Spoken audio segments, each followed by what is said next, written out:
Imagine this. A man boards a commercial airliner in 1971, hijacks the plane mid-flight, demands cash and parachutes, then leaps out of the back of the plane and vanishes without a trace. That man is known to us as D.B. Cooper. The story reads like a Hollywood thriller, but it really happened. In this video, we'll explore the known facts and then dive into the conspiracies. Who was he? What happened to him? And could there be more than meets the eye?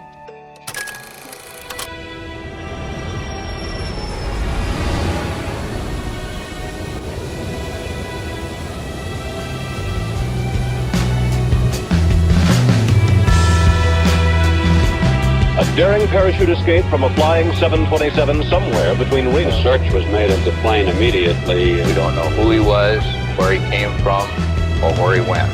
I expect that we'll keep looking until we find him or find out what happened.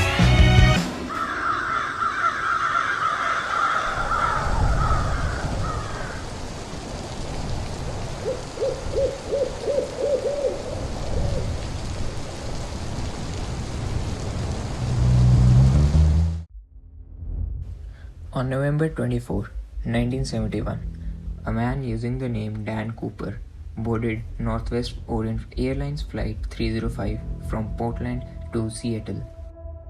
21, it was possible to board an airplane carrying a gun, carrying a bomb, carrying knives, carrying weapons. Nobody checked.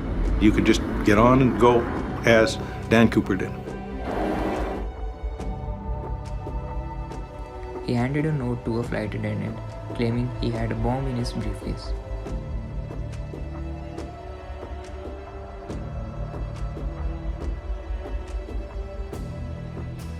He demanded 4 parachutes and $2 lakh in $20 bills. The airline and the authorities complied. After landing in Seattle, the passengers were released. The money and parachutes loaded, and the plane took off again towards Mexico City. The man deployed one of the rear stairs of the Boeing 727, strapped on a parachute, and jumped. The official investigation by the Federal Bureau of Investigation (FBI) became one of its most enduring cold cases.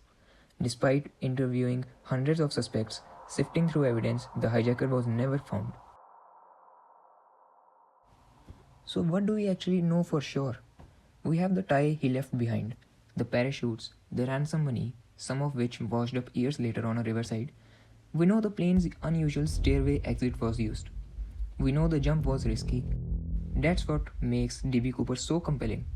A perfect mix of daring heist, mystery, disappearance, and unanswered questions. Alright, now we move into the more speculative zone. First, who was he really? Some believe he was a trained parachutist or military veteran. Others argue he was an inexpert taking one bold gamble and likely died in the jump. Still others suggest he might have had inside help, someone familiar with the Boeing 727. The fact that he did jump certainly says that he is someone who is much more familiar with aircraft and with parachuting than the average person. Then we ask, what happened after the jump? The ransom money. Some of it was found in 1980 by a boy along the Columbia River in Washington. A small portion, but not nearly all. So, did he stash the rest? Did he drown, losing most of it?